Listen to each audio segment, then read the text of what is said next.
This is NewsCenter 6, an exclusive cable television service for Lowell, Chelmsford, and Tewksbury, with anchors Mary Haddad and Marcus Jones. Good evening, everyone. I'm Marcus Jones. And I'm Mary Haddad. No doubt you've heard that today marks the 25th anniversary of the Apollo 11 mission to the moon. Tonight we've prepared a special report to commemorate this historic landing. Paul Melarani has been working on this story for a few days now. He joins us now with a special report. That's right, Mary. It's been hailed as man's single most important achievement. Some even call it the event of the century. No matter how you describe it, the Apollo 11 moon mission still stands as an icon to American technology, 25 years to the day after Neil Armstrong and Buzz Aldrin first walked on the surface of the moon. We choose to go to the moon in this decade and do the other things, not because they are easy, but because they are hard. With those words, on May 26, 1961, John F. Kennedy was able to mobilize the most incredible technological effort ever known to man, put a human on the moon and return him safely to Earth. Along with a mountain of engineering problems to overcome, crews had to be selected for the new Apollo program, and scientists had to figure out where to land on the moon. Basically, I'm a geologist, and the most important thing at the time was where on the moon, where to land the spacecraft. And that became a geological question. You need to land the spacecraft on a flat surface so that the spacecraft would land absolutely perfectly. And then you need to select a place that does not have blocks so that the spacecraft can safely land. And you need to select a place that is scientifically interesting. Dr. Farouk Elbaz led the team of scientists that selected Tranquility Base as the first lunar landing site. Now, with every problem solved and every system checked, double-checked, and triple-checked, NASA was ready to go. As fate would have it, the Apollo 11 crew, Neil Armstrong, Buzz Aldrin, and Michael Collins, were selected to travel that 250,000 miles and land on the moon. 10, 9, ignition sequence start, 6.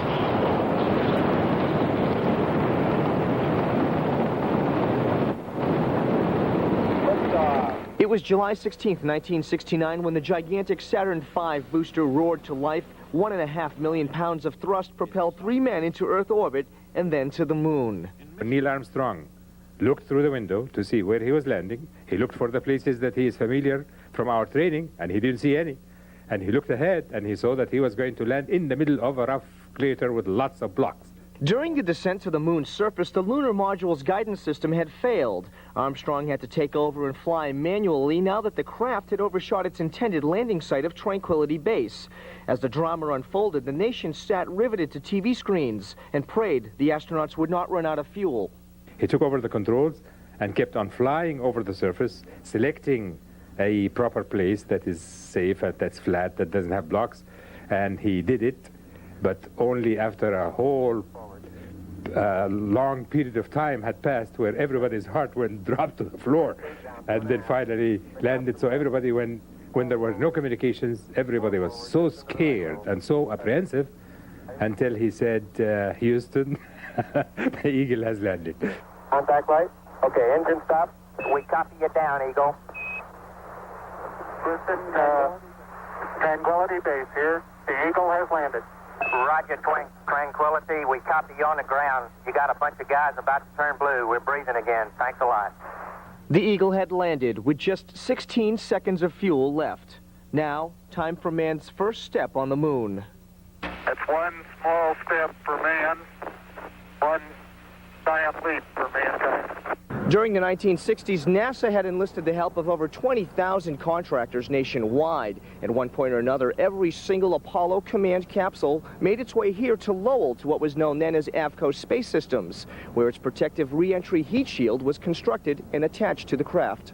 The heat shield is the one crucial component of the capsule that would prevent it from burning up during re-entry into the Earth's atmosphere. If it failed, the crew members would have died. This morning at the old Avco plant, now called Textron Systems, employees who worked on the Apollo heat shield gathered and reflected on their involvement in the space program. As I said, I remember my father asking me about the value of the Apollo program. And I just felt it was in the vein of exploration, the theme of exploration. You can't measure the value of exploration. I mean, whoever knew when Columbus found the New World, so to speak, or publicized it, that it was going to end up being a country that saved Europe in several world wars. You can't project those kind of things. Exploration is proper. It's what you have to do. You have to take the initiative and the adventure to explore new things. It was a chance for a few people to concoct a mission to send a human being there, and this human being is going to represent humanity. So really there was a feeling that this was being done for the human race. All of us on Earth are reaching the surface of the moon. Now, it's hard to sum up such a mammoth event in just 4 minutes of video, but one thing is for sure, the space program has truly benefited mankind. Without the technology that was generated by thousands of engineers and scientists to everyday things that people have grown accustomed to, like cellular phones, digital watches, and of course, Velcro, might not exist. Some even say that the United States might not be the world power it is today had we not won the race to the moon 25 years ago. And if we didn't go to the moon, I wouldn't have $100 phone bills every month of my life. That's right, that's right. You got to stop making those personal... calls. That's right, that's right. Thank you, Anyway, Paul. You're welcome. very good job. Thanks, Paul. That's all we have tonight. I'm Mary Haddad. And I'm Marcus Jones. Have a great evening, everyone. We'll see you again tomorrow. Good night.